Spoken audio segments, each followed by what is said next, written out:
नमस्कार दोस्तों, यूपीएससी हिंदी के स्टडी प्लेटफॉर्म में आप सभी का स्वागत है। और आपको पता है कि हम लोग घटना चक्र पर बेस्ड 500 प्लस क्वेश्चंस की एक सीरीज़ कर रहे हैं, जिसमें से 280 प्रश्न हम लोगों ने ख़त्म कर दिया है और 281वें प्रश्न से आज से स्टार्ट कर रहे हैं और 20 प्रश्न का ये केवल सेशन होगा। सेशन थोड़ा छोटा होगा। कोशिश करिए कि ज़्यादा से ज़्यादा अपने दोस्तों के साथ शेयर करिए। अगर अच्छा लगता है सेशन तो लाइक ज़रूर करिए, अगर ख़राब लगता है सेशन तो डिसलाइक ज़रूर करिए। मैं ये भी नहीं है कि केवल लाइक करने के लिए आपको प्रेरित करता हूँ, मैं ये कहता हूँ कि एक्टिव रहिए, कॉन्शियस रहिए, जिंदा रहिए, जब लेक्चर को देखते रहिए, ठीक है। और स्किप करने वाले दोस्तों से बता देना चाहता हूँ कि जीवन में सब कुछ स्किप करना बहुत आसान है, इसीलिए आप इस लेक्चर को भी स्किप करना चाहते हो, ठीक है। आपको वो किक नहीं मिल रही है और वो किक कभी नहीं मिलती है, धीरे धीरे समय बीतता रहता है। पहला प्रश्न है यहाँ पर, भारत सरकार द्वारा शुरू की गई प्रधानमंत्री जन धन योजना, जिसको प्रधानमंत्री जेडीवाई लिखा हुआ है, पीएमजेडीवाई योजना का मुख्य उद्देश्य क्या था। हमारे कुछ इंग्लिश वाले मित्रों के लिए, इंग्लिश मतलब कि इंग्लिश बेल्ट वाले मित्रों के लिए या जिनको चीज़ें ज़्यादा इंग्लिश में समझ में आती है, what is the main objective of the Pradhan Mantri Jan Dhan Yojana PMJDY scheme launched by government of India. So the options are promoting digital payment, पहला कहता है कि डिजिटल पेमेंट को बढ़ावा देने के लिए आई थी ये। Providing free health insurance to all citizens, जितने भी नागरिक हैं उनको निःशुल्क स्वास्थ्य बीमा देने के लिए। Insuring access to financial services for all families, सभी परिवारों के लिए वित्तीय सेवाओं तक पहुंच सुनिश्चित करने के लिए। और इंक्रीज इन एग्रीकल्चर प्रोडक्टिविटी, या फिर कृषि उत्पादकता में वृद्धि। तो आपको पहले तो एक बात मुझे बतानी है कमेंट बॉक्स में, और सभी दोस्त जो भी लोग देख रहे हैं, ठीक है, दोस्त का मतलब कि इधर दे आर फीमेल और मेल जो भी हैं, वो कम से कम कमेंट बॉक्स का यूज़ करो यार। इतनी बार बोल चुका हूँ कि एज ए मेंटर मैं आपको बार बार कहता हूँ कि आप कनेक्ट होने के लिए कमेंट बॉक्स का यूज़ करो, और जितने लोग को भी कमेंट आते हैं हमेशा उसे लाइक करने का और रिप्लाई प्रॉपर करने का कोशिश किया जाता है। फिर भी आप लोग सो के लेक्चर देखते हो, लेटे हुए हो, लेक्चर मोबाइल में चल रहा है, ऐसे थोड़े एग्जाम निकल जाएगा। फिर वो बच्चे क्या कर रहे हैं जो लाइब्रेरी में बैठे हुए हैं और दिन रात मेहनत कर रहे हैं। अरे उठो अपनी जगह से और थोड़ा प्रॉपर तरीके से लेक्चर देखना सीखिए, ठीक है। अगर ईयरफोन लगा रहे हैं तो भी एक पेन होना चाहिए, या कमेंट बॉक्स कम से कम आपको ये पता होना चाहिए कि मुझे कमेंट में क्या लिखना है, चीज़ों को सर्च करिए। इसलिए नहीं मैं क्वेश्चन पूछता हूँ कि हाँ बस सोए हुए हैं, सर को पता ही है। सर को तो पता ही है सर का क्या जा रहा है, ठीक है, आप लोग का जाएगा। तो इसलिए आप ये जो है, चलो पहले कमेंट बॉक्स में बताओ प्रधानमंत्री जन धन योजना कब आई थी, ठीक है। पहला तो आज का क्वेश्चन ये हो गया। दूसरी चीज़ की आंसर इसका होगा सी, क्योंकि ये इंश्योर करता था the financial services to all families. कोशिश ये करता था कि जितने भी फैमिलीज हैं उसमें प्रत्येक फैमिली का एटलीस्ट एक अकाउंट होना चाहिए। ये चीज़ आई क्यों? क्योंकि जो भी लोग बाहर रहते थे, जो रेमिटांसेस भेजते थे, मतलब अपने परिवार के लिए जो पैसे भेजते हैं, ठीक है, गांव में किसी एक व्यक्ति के पास ही अकाउंट होता था, वहाँ से भेजा जाता था 10,000 रुपये और उस फैमिली को मिलता था 8,000 रुपये। क्यों? क्योंकि वो 2,000 रुपये जो है उस अकाउंट होल्डर के नाम पे वो लोग अपना चार्ज कर लेते थे, या 1,000 रुपये चार्ज कर लेते थे। मतलब कितना भी चार्ज करते थे, वो एक्चुअल पैसा जो बाहर से रेमिटांस के रूप में भेजा जाता था। रेमिटांस मतलब होता है अगर कोई व्यक्ति बाहर कमा रहा है तो वो जो पैसे भेजता है उसको इंग्लिश में रेमिटांसेस कहते हैं, ठीक है। तो रेमिटांसेस जो भेजे जाते थे वो एक्चुअल फैमिली को नहीं मिलते थे। तो इसके साथ साथ आपकी फाइनेंशियल डिपेंडेंसी के लिए, फाइनेंशियल इंक्लूजन के लिए, वित्तीय समायोजन के लिए ये जरूरी था कि प्रत्येक परिवार में कम से कम एक अकाउंट या एक खाता तो होना ही होना चाहिए, ठीक है, जिससे डायरेक्ट बेनिफिट ट्रांसफर का लाभ हो सके, जिसको डीबीटी बोलते हैं, ठीक है। जैसे कुछ लोगों का जब गैस सिलेंडर है तो उसमें सब्सिडी जो आती है वो सीधे अकाउंट में आ जाती थी, ठीक है। या इसी तरीके से बहुत सारी चीज़ें अकाउंट में आने लगी, ठीक है। तो इसके लिए जरूरी था, याद रखेंगे, सभी परिवारों के लिए वित्तीय सेवाओं तक पहुंच सुनिश्चित करना। मैं आप लोगों को स्ट्रिक्टली कह रहा हूं, कम से कम 10 व्यक्तियों का कमेंट आना चाहिए कि प्रधानमंत्री जनधन योजना कब स्टार्ट हुई। 1,000 लोग अमूमन इस लेक्चर को रोज देखते हैं, और उस 1,000 में से क्या 10 लोगों के पास इतना समय नहीं है कि आप 5 सेकंड का इस पर कमेंट कर पाओ? ये बहुत बहुत बहुत ऑफुल है, ठीक है। अगला यहां पर एक्सप्लेनेशन एक बार देख लेते हैं कि वित्तीय समावेशन योजना है, और फिर हिंदी मीडियम वालों का, यानी कि हिंदी बेल्ट वालों का, या हिंदी भाषी, या जो लोगों ने 10th तक अथवा 12th तक हिंदी मीडियम में पढ़ाई कर रखी है, वो लोग ये क्लेम करते हैं कि इसमें नहीं होगा, इसमें तो इंग्लिश पूछती है, हम एसआई वाला दे देंगे या सिपाही वाला दे देंगे। अरे भाई क्यों भाग रहे हो? इसमें तो पूरा हिंदी भी पूछती है, लेकिन उसमें भी तो कमेंट नहीं कर पा रहे आप लोग। चलो अगला है कि साहित्य अकादमी यूथ, एक second, Sahitya Akademi youth award has been given for Hindi language. तो ये जो पूछा हुआ प्रश्न है ये आपके 2023 के हिसाब से पूछा हुआ प्रश्न है। तो इस क्वेश्चन के हिसाब से जो आंसर होगा वो आपका हो जाएगा अतुल कुमार राय, ठीक है। इसमें क्या है कि एक नई चीज़ मैं बताना चाहता हूँ। अभी अगर 2024 की बात करो, 2024 में भी साहित्य अकादमी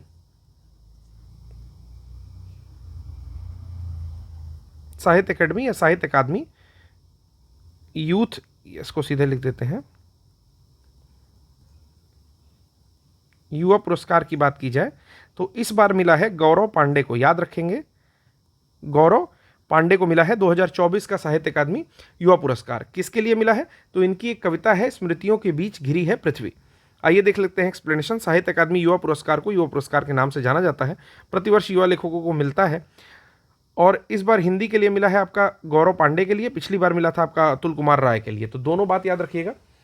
मैंने आपसे कई बार कहा कि चूंकि 2024 में जो पेपर होने वाला था वो कैंसिल हो गया और वो 27 अक्टूबर को चला गया। अभी क्वेश्चन जो फॉर्म कर सकते हैं वो इस तरह से कर सकते हैं कि 2023 का युवा पुरस्कार, युवा साहित्य अकादमी पुरस्कार, और 2024 का युवा साहित्य अकादमी पुरस्कार। अब दे देंगे इनमें से कौन सा सही है। ठीक है, दोनों में से दे देंगे कौन सा सही है। तो आपको याद दोनों रखना पड़ेगा। ठीक है, कि अगर नीचे वाला गौरव पांडे की जगह पर कुछ और नाम दे देता है हिंदी के लिए, सपोज करो कि सुश्री वैशाली दे देता है, जिनको इंग्लिश के लिए मिला है बेसिकली इस साल 2024 में, ठीक है, तो आपका स्टेटमेंट गलत या सही हो जाएगा, जिस हिसाब से भी चूज करना होगा। तो डेटा दोनों याद रखेंगे। इसीलिए मैं कह रहा हूं कि यूपीएससी हिंदी के द्वारा पूरे एक साल का करंट अफेयर कवर कराया जा रहा है और कोशिश की जा रही है कि प्रॉपर एक्सप्लेनेशन दिया जाए और अपडेशन के साथ दिया जाए। जैसे ये चीज़ मैंने अपडेट कर दी है, तो ये लास्ट ईयर का, लेकिन यहाँ पर आपको अपडेट के साथ मिल रहा है, तो आपको डबल बेनिफिट यहाँ पर हो रहा है। फिर भी अगर इसकी वैल्यू कोई ना समझे तो फिर उसको क्या कहते हैं कि भाई जब हुई है सोई जो राम रचि राखा, भाई जब लिखा ही गया है कि कुछ आपके साथ होना ही है तो फिर मैं ही क्या कर सकता हूँ या कोई भी क्या कर सकता है। दूसरा, इसमें एक चीज़ और याद रखनी है दोस्तों कि सुश्री वैशाली जो है, इन्होंने भी एक उपन्यास लिखा जिनके लिए इन्हें मिला है। इसका नाम है homeless growing up lesbian and dyslexic in India. एक बार मैं और लिख देता हूं, ठीक है, वैशाली जी को मिला है होमलेस, ठीक है, ग्रोइंग अप लेस्बियन एंड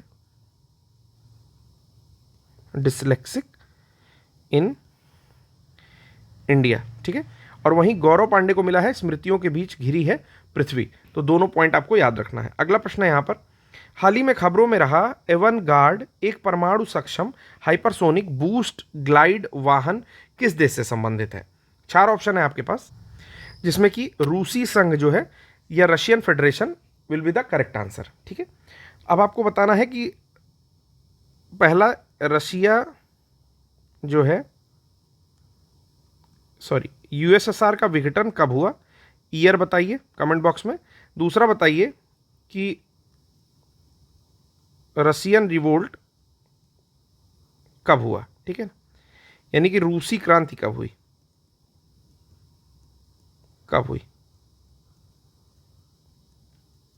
प्रश्न क्या पूछा था, फिर से पढ़ दे रहा हूं। Avangard a nuclear capable hypersonic boost glide vehicle, जिसको HGV भी कह रहे हैं, which was recently in the news, belongs to which country? That is belongs to Russian Federation. तो ये रशियन फेडरेशन को बिलोंग करता है। एक बात और आपको बता देनी है कि हाइपरसोनिक का मतलब क्या होता है।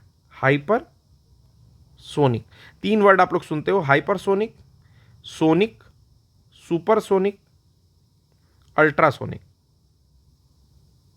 ठीक है, इनमें डिफरेंस आप लोग एक बार देख के आओ। अगर समझ में नहीं आता है तो आप उसमें कमेंट करो कि समझ में नहीं आया, तो मैं इसके बारे में बता दूंगा आपको। ठीक है, लेकिन बिना मेहनत किए अभी मैं कुछ नहीं बताने वाला हूं। तो एवनगार्ड रूसी संघ द्वारा विकसित एक परमाणु सक्षम हाइपरसोनिक बूस्ट ग्लाइड वाहन है, इसको HGV कहते हैं। 2018 में एक भाषण के दौरान रूसी राष्ट्रपति व्लादिमीर पुतिन ने इसको अगली पीढ़ी के हथियार में से 6 हथियारों में से एक वर्णित किया था। मारक क्षमता लगभग 6000 किलोमीटर से अधिक होती है और वजन लगभग 2000 किलोमीटर होता है। ये इंटर बैलिस्टिक मिसाइल ICBM यानी कि अंतर महाद्वीप बैलिस्टिक मिसाइल के रूप में भी उपयोग किया जा सकता है और यह परमाणु या पारंपरिक पेलोड ले जाने में सक्षम है। इस प्रकार जो ऑप्शन ए है वो करेक्ट है। अगला प्रश्न देखते हैं यहाँ पर। अगला प्रश्न है आपका कि हाल ही में खबरों में रहा वर्ल्ड वाइड गवर्नेंस इंडिकेटर्स किस संस्था द्वारा जारी किया जाता है? ओके, सो इंग्लिश में भी देख लेंगे। World wide governance indicators which was in news recently is released by which institute? तो यहाँ पर चार ऑप्शन दिया हुआ है। पहला organisation of economic cooperation and development, दूसरा है इंटरनेशनल मॉनेटरी फंड, तीसरा है वर्ल्ड बैंक, चौथा है आपका United Nations conference on trade and development. ठीक है, तो ये आपका अंकटाड टाइप का है, ये आपका वर्ल्ड बैंक है, ये आपका है आईएमएफ, और पहला है आपका ओईसीडी। ठीक है, तो इसमें जो करेक्ट आंसर है वर्ल्ड वाइड गवर्नेंस इंडिकेटर, वो आपके वर्ल्ड बैंक के द्वारा जारी किया जाता है, विश्व बैंक के द्वारा इसको जारी किया जाता है। ये सी मैं टिक कर रहा हूँ। ठीक है, वर्ल्ड बैंक के द्वारा जारी किया जाता है। फिर से देख लीजिए इंडिकेटर का नाम क्या है, तो नाम है वर्ल्ड वाइड गवर्नेंस इंडिकेटर्स। तो इसमें क्या करता है वर्ल्ड बैंक, टोटल 200 से अधिक कंट्रीज के डेटा जो है संकलित करता है, और 6 पैरामीटर्स के बेसिस पर, 6 पैरामीटर के बेसिस पर इसको जो है जारी किया जाता है वर्ल्ड वाइड गवर्नेंस इंडिकेटर्स को। ठीक है, वो क्या क्या होते हैं, इससे वॉइस एंड अकाउंटेबिलिटी होती है, political stability and absence of violence या टेररिज्म होता है, गवर्नमेंट इफेक्टिवनेस होता है, रेगुलरिटी क्वालिटी होती है, रूल ऑफ लॉ होता है। ठीक है, इसी तरह के टोटल जो है 6 इंडिकेटर्स इसमें होते हैं। ठीक है, उसमें कंट्रोल और करप्शन भी एक इंडिकेटर होता है। तो जो मैंने इंग्लिश में बोला आप एक बार हिंदी में भी नोट कर सकते हैं। पहला आप नोट कर लीजिए, अभिव्यक्ति और जवाबदेही एक बेसिस है इसका, राजनीतिक स्थिरता और हिंसा की अनुपस्थिति दूसरा, सरकारी प्रभावशीलता तीसरा, नियामक गुणवत्ता चौथा, कानून का शासन पांचवा, और भ्रष्टाचार नियंत्रण छठवां। ठीक है, इसके बेसिस पे पिछले कुछ वर्षों से ये कहा जा रहा है कि जो आपका हांगकांग है वो लीस्ट करप्टेड प्लेस है वर्ल्ड में। ठीक है, कुछ एक्स्ट्रा इन्फॉर्मेशन मैंने इसमें दे दी है। एक बार ये एक्सप्लेनेशन देख लेते हैं कि वर्ल्ड वाइड गवर्नेंस इंडिकेटर हाल ही में भारत के मुख्य आर्थिक सलाहकार ने विशेष रूप से उभरती अर्थव्यवस्था के लिए क्रेडिट रेटिंग एजेंसियों द्वारा रेटिंग मूल्यांकन में विश्व बैंक के विश्वव्यापी शासन संकेतनों के उपयोग पर चिंता जताई है। इसे विश्व बैंक द्वारा जारी किया था। ठीक है, तो जो लोग परेशान हो रहे हैं मैं बता दे रहा हूँ कि इसका कोई मतलब नहीं है, बस याद रखिए वर्ल्ड वाइड गवर्नेंस इंडिकेटर इसे विश्व बैंक द्वारा जारी किया जाता है, रिलीज्ड बाय वर्ल्ड बैंक। बस इस पॉइंट को आप लोग नोट करेंगे। ये टोटल 215 देशों में रैंकिंग प्रदान करता है। ठीक है, it gives ranking to the total 215 countries on the basis of 6 parameters what I have told earlier. ठीक है ना, on the basis of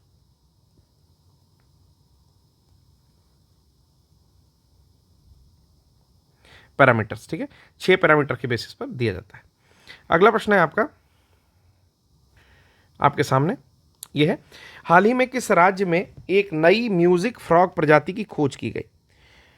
in which state has a new music frog species been discovered recently. ठीक है, तो music frog की एक species जो है डिस्कवर की गई है आपके अरुणाचल प्रदेश में। डायरेक्टली याद करेंगे कि म्यूजिक फ्रॉग अरुणाचल प्रदेश में डिस्कवर की गई। एक्सप्लेनेशन एक बारी देख लेते हैं। एक अभूतपूर्व खोज हुई है, एन अनप्रेसिडेंटेड डिस्कवरी। वैज्ञानिकों ने अरुणाचल प्रदेश के हरे भरे परिदृश्य में म्यूजिक फ्रॉग की एक नई प्रजाति की खोज की है। Means the scientist have discovered a music frog species, new species of music frog in, अब हरे भरे परिदृश्य को जो भी आप बोल सकते हैं, तो ग्रीन लैंडस्केप में ये प्रजाति मिली है। ठीक है, ज़्यादा कुछ इसमें नहीं जानना है, बस सीधे आप नाम जानिए कि music frog, new species of music frog कहाँ खोजी गई है, तो खोजी गई है आपके green landscape of Arunachal Pradesh में। चलिए अगला प्रश्न हम लोग देखते हैं कि हाल ही में उत्सर्जन गैप रिपोर्ट 2023 किस संस्थान द्वारा जारी की जाती है। Recently emission gap report 2023 has been released by which of the institute. तो ये रिपोर्ट जो है आपका संयुक्त राष्ट्र पर्यावरण कार्यक्रम यानी कि यूएनईपी के द्वारा जारी की जाती है। आपको बताना है यूएनईपी का हेडक्वार्टर कहाँ पर है, काफ़ी इंपॉर्टेंट है, एक सेकेंड, काफ़ी इंपॉर्टेंट है। ठीक है, और ये भी आपका इंपॉर्टेंट है, दोनों चीज़ इंपॉर्टेंट है। तो जो भी इमिशन गैप रिपोर्ट है, वो उत्सर्जन गैप रिपोर्ट, वो जारी की जाती है आपकी संयुक्त राष्ट्र पर्यावरण कार्यक्रम या यूएनईपी के द्वारा। ठीक है, अभी आपको मैं 2024 का भी डेटा एक बार ही देख के बता देता हूँ। तो इस पर कोई नया डेटा रिलीज नहीं हुआ, ये नवंबर की न्यूज़ है।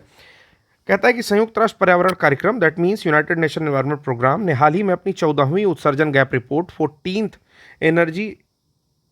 इमिशन गैप रिपोर्ट 2023 पब्लिश की है, जिसमें ग्लोबल वार्मिंग को 1.5 डिग्री सेंटीग्रेड तक सीमित रखना है। मतलब ये कहता है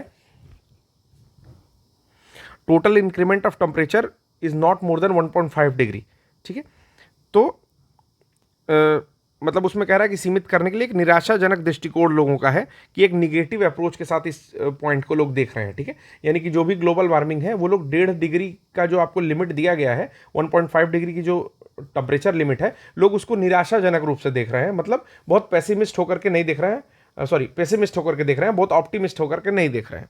ठीक है, तो कहता है कि इस लक्ष्य को प्राप्त करने की संभावना केवल कितनी है, 14% है।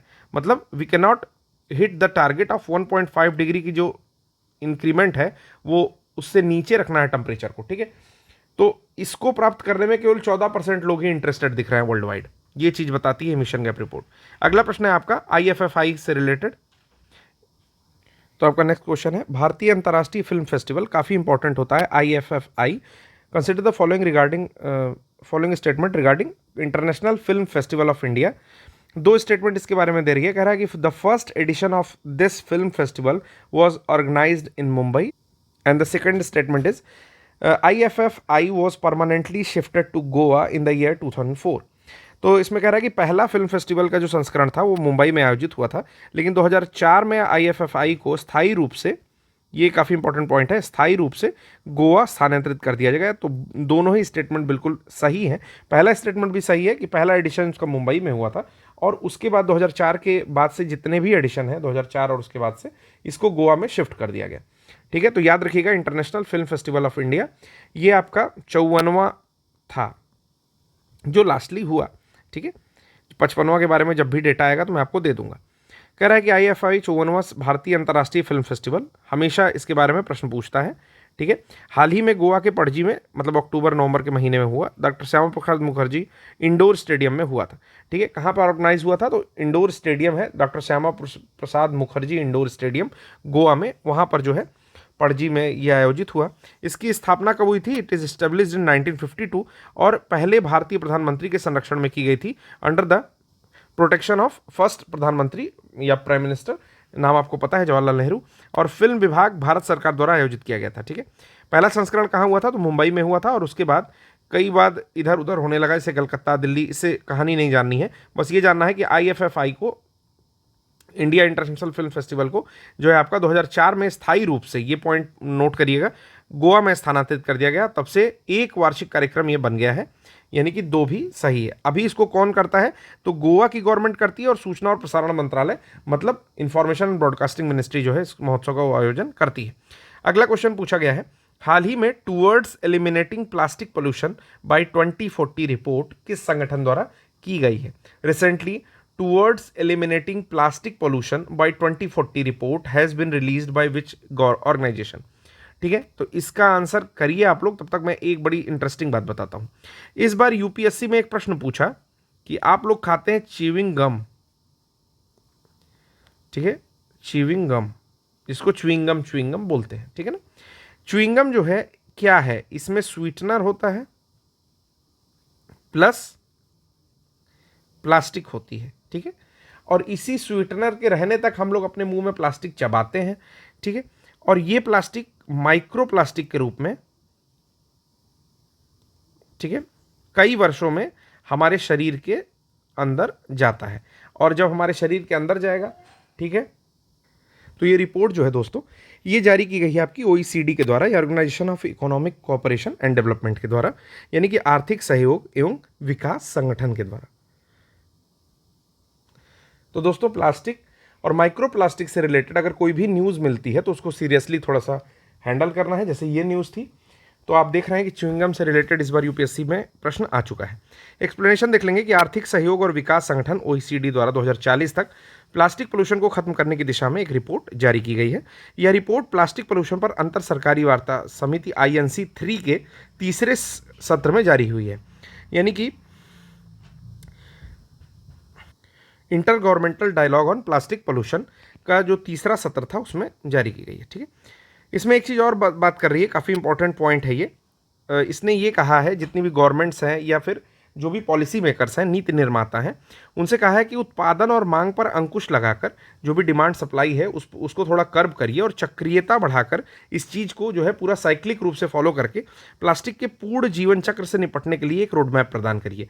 होता क्या है कि जो भी प्लास्टिक हम लोग यूज़ करते हैं, अगर वो रिसाइकिल्ड होने वाली प्लास्टिक नहीं है तो वो हमारे मरीन लाइफ को यानी कि समुद्री जीवन को, वहाँ रहने वाले जो भी जीव हैं उनकी लाइफ को, उसके साथ साथ आपके एनवायरनमेंट को, हमारे शरीर में, और अभी तो एक कंट्री के रिसर्चर्स ने यह भी पाया कि हमारे ब्लड में भी माइक्रोप्लास्टिक्स जो है मौजूद रह रही है। ठीक है, तो ये काफ़ी हम लोग के लिए जो है नुकसानदेह है, हमारे फ्यूचर के लिए नुकसानदेह है, क्योंकि प्लास्टिक पूरी तरह से डिग्रेड नहीं होती, यानी कि नॉट बायोडिग्रेडेबल टाइप कुछ प्लास्टिक्स होती है। तो इसलिए प्लास्टिक का यूज़ जितना कम किया जाए और जितना सस्टेनेबल यूज़ किया जाए, जिस तरह से बच बचा के यूज़ किया जाए, वो चीज़ ज़्यादा अच्छी है।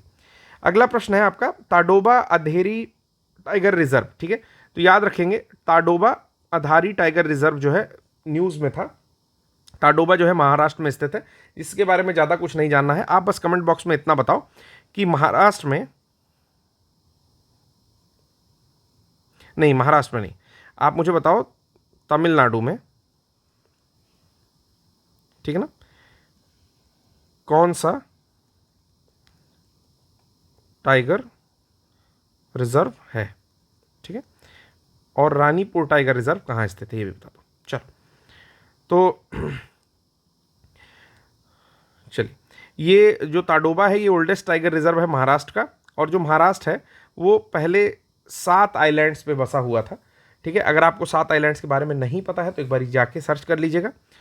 कब दिया गया था मुंबई जो है वो उपहार में, तो यहाँ मैंने महाराष्ट्र बोल दिया शायद, तो ये मुंबई पर जो है बेस था। जो 7 आइलैंड्स वहाँ हुआ करते थे, जैसे बॉम्बे हुआ करता था, मझगांव हुआ करता था, पारेल हुआ करता था, वर्ली, माहिम, लिटिल कोलोबा हुआ करता था और कोलोबा हुआ करता था। इस तरह से जो है 7 आइलैंड पर बसा हुआ था। और 1661 में जब, तो उस समय 1661 में एक शादी हुई जो कि चार्ल्स टू जो इंग्लैंड के थे उनकी शादी होती है कैथरीन ऑफ ब्रेगंजा से, और ये पुर्तगाली थी, तो पुर्तगालियों ने जो है भर भर के दहेज दिया। तो आप यहाँ से भी दहेज प्रथा का अगर कोई क्वेश्चन पूछता है तो यहाँ से भी आप निकाल के दिखा सकते हैं कि हाँ, वेस्टर्न कंट्रीज़ में भी थोड़ा बहुत दहेज चलता था।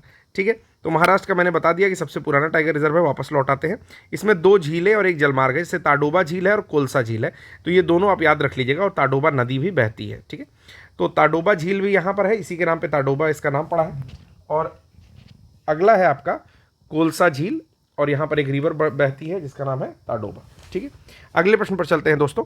अगला प्रश्न है कि वर्ल्ड हैप्पीनेस इंडेक्स यानी कि विश्व खुशहाली सूचकांक 2023 की सूची में भारत किस स्थान पर है। यहाँ पर 4 ऑप्शंस में जो 136वीं रैंक है 2023 के अकॉर्डिंग, वो करेक्ट है। ठीक है, तो 2023 का 136वीं रैंक है। बार बार एक ही पॉइंट मैं बताता हूँ, क्योंकि एग्जाम नहीं हुआ जो मई में होने वाला था, अब वो चला गया अक्टूबर में। तो आपको मैं बता रहा हूँ 2023 की रैंक के साथ 2024 की रैंक भी इंपॉर्टेंट है।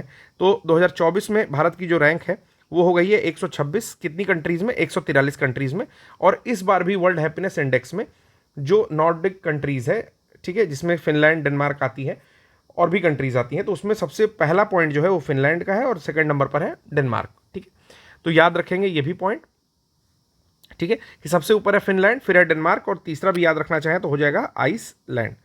तो ये जो है तीनों लगातार टॉप कंट्रीज़ है। ठीक है, और इस बार फिनलैंड जो है वो 7वीं बार लगातार, अगर कोई 7वीं बार, 7th टाइम, एक सेकेंड, 7वीं बार लगातार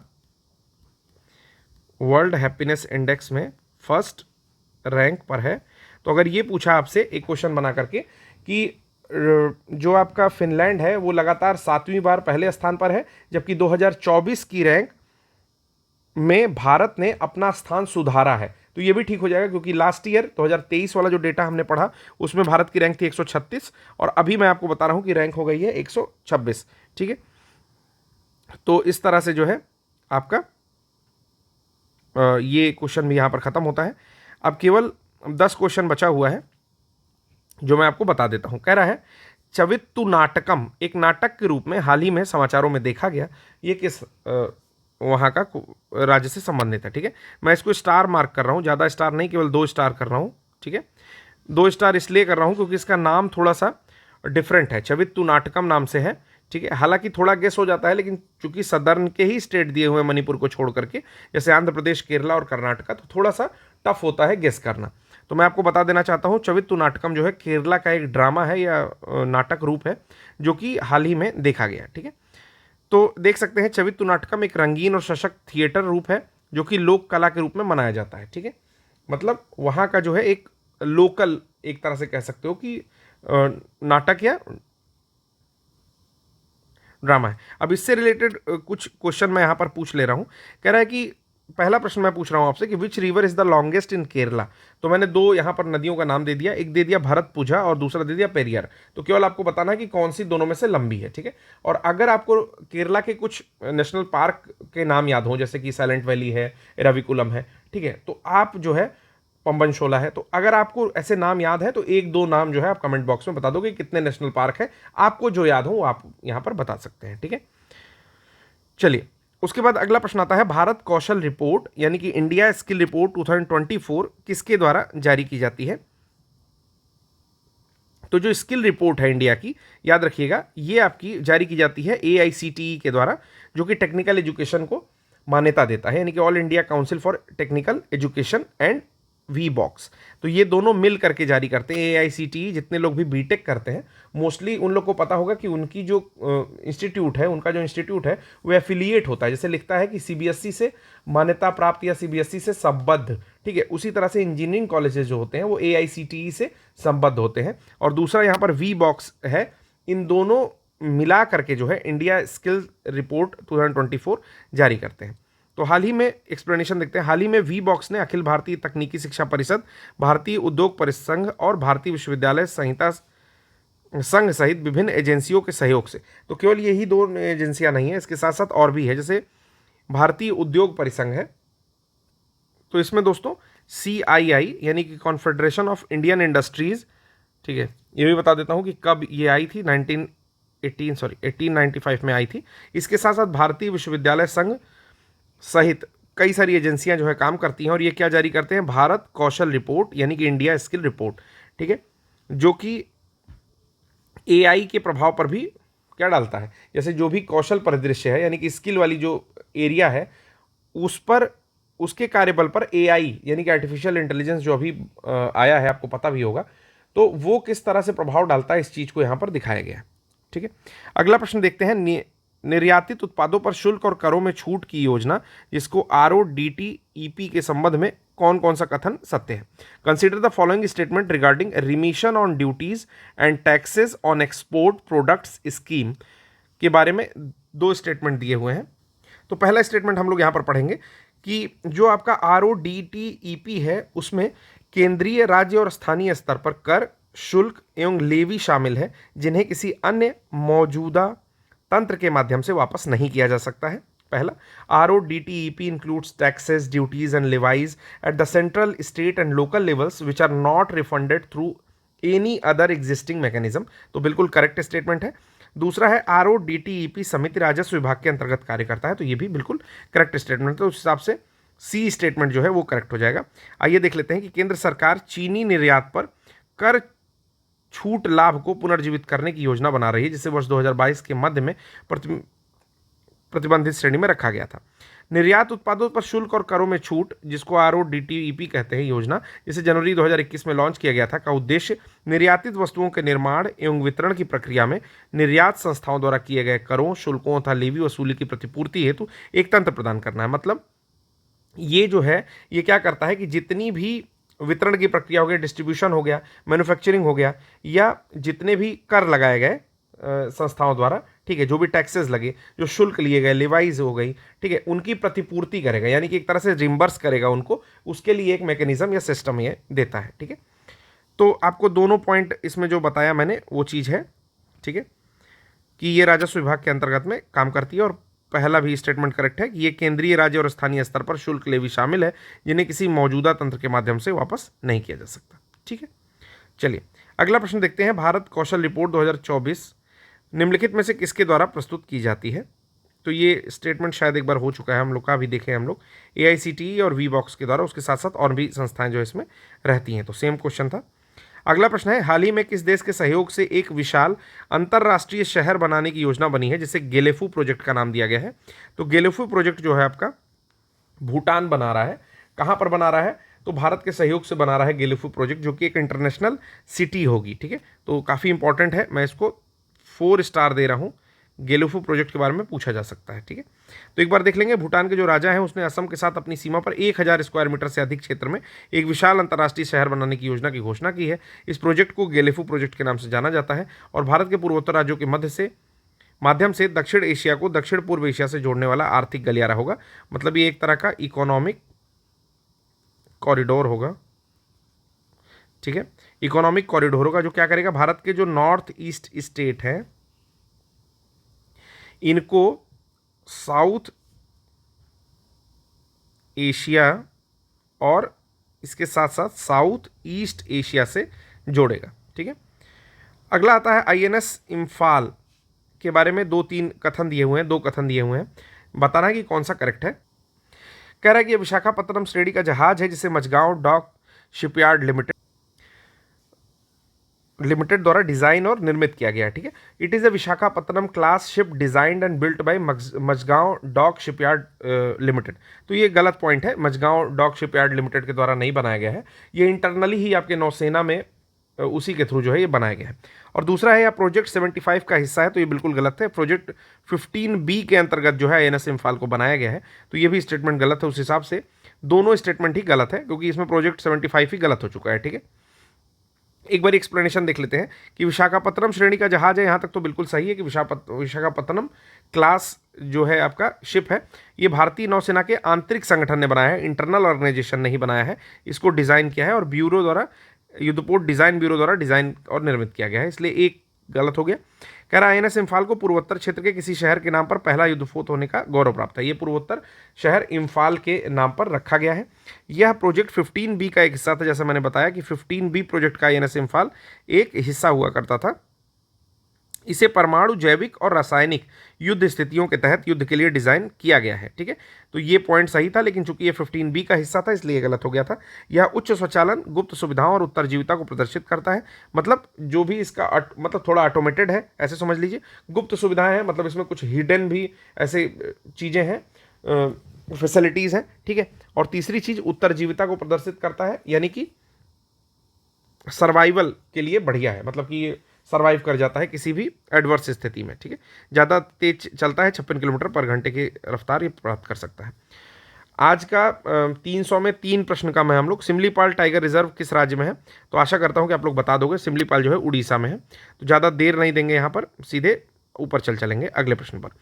जुआरी ब्रिज का जो है अभी चर्चा में रहा, जुआरी ब्रिज, तो ये कहाँ स्थित है जुआरी ब्रिज? तो देखो यार, जिसको भी थोड़ा सा पता होगा ना जुआरी ब्रिज किसके नाम पर पड़ा है, तो एक नदी है जिसका नाम है जुआरी नदी। ठीक, इसको ऐसे याद कर लो कि एक जो पुर्तगाली थे, ठीक है ना, वो शराब अधिक पीते थे और जुआ खेलते थे। ठीक, तो पुर्तगाली कहाँ रहते थे, तो गोवा में रहते थे। आपको पता है कि पुर्तगाली जो है गोवा में रहते थे और 1962 में आई थिंक छोड़ करके गोवा को गए हैं, सबसे लेट छोड़े हैं ये लोग। ठीक है, तो गोवा से याद कर लो कि गोवा में जुआरी ब्रिज है, जो कि जुआरी रिवर के ऊपर है। वहाँ पर एक रिवर है, बेसिकली जुआरी रिवर जो है ये इसी से हिंट मिला था। जुआरी रिवर जो है वो जुआरी ब्रिज के ऊपर है। ठीक है, जुआरी ब्रिज का अभी में पूरी तरह से चालू हो चुका है। ये मडगांव पणजी राष्ट्रीय राजमार्ग पर कोरटालिस गांव में जुआरी नदी पर स्थित है। ठीक है, कितने लेन का है तो ये भी याद कर सकते हैं, 8 लेन का पुल है। कि जुआरी ब्रिज जो है कितने लेन का है, तो 8 लेन का टोटल पुल है। आईडेक्स के बारे में क्वेश्चन पूछा हुआ है, क्या है? Innovation for defence excellence. ठीक है, आईडेक्स के संबंध में बताना है रक्षा उत्कृष्टता के लिए नवाचार। यह 2022 में शुरू की गई रक्षा मंत्रालय की योजना थी। पहला स्टेटमेंट यहाँ पर दिया है, तो स्टेटमेंट में कुछ तो सही है, लेकिन ये 2022 में नहीं लॉन्च की गई थी, 2018 में लॉन्च की गई थी। हाँ, रक्षा ही मंत्रालय की योजना थी। दूसरा है, आईडेक्स का उद्देश्य भारत में रक्षा एरोस्पेस क्षेत्र के भीतर एक अभिनव वातावरण विकसित करना है। तो बिल्कुल सही है, जो आपका आईडेक्स है यानी कि इनोवेशन फॉर डिफेंस एक्सीलेंस है, तो इस हिसाब से केवल दूसरा स्टेटमेंट करेक्ट है। एक बार एक्सप्लेनेशन देख लेंगे कि ये रक्षा नवाचार संगठन आईडेक्स 10 से 12 जनवरी 2024 तक अभी जो है गांधीनगर गुजरात में वाइब्रेंट गुजरात जो शिखर सम्मेलन हुआ, वाइब्रेंट गुजरात समिट जो हो रही थी, उसमें उसके 10वें संस्करण के में भाग लेने के लिए पूरी तरह तैयार था आईडेक्स जो है आपका। और 2018 में शुरू की गई योजना थी। और पहला स्टेटमेंट इस हिसाब से गलत हो जाता है। और दूसरा जो है एरोस्पेस रक्षा क्षेत्र में अभिनव वातावरण का निर्माण करना है, 400 प्लस स्टार्टअप और एमएसएमई के साथ जुड़ाव करना है, मतलब 400 प्लस स्टार्टअप्स और एमएसएमई के साथ जुड़ाव करेगा ये, तो ये स्टेटमेंट करेक्ट है। लास्ट क्वेश्चन देखते हैं, केन बेतवा लिंक के ऊपर है। कह रहा है कि निम्नलिखित कथनों पर विचार कीजिए, यह राजस्थान में केन नदी से उत्तर प्रदेश में बेतवा तक अतिरिक्त पानी स्थानांतरित करने के लिए नदी को जोड़ने वाली परियोजना है।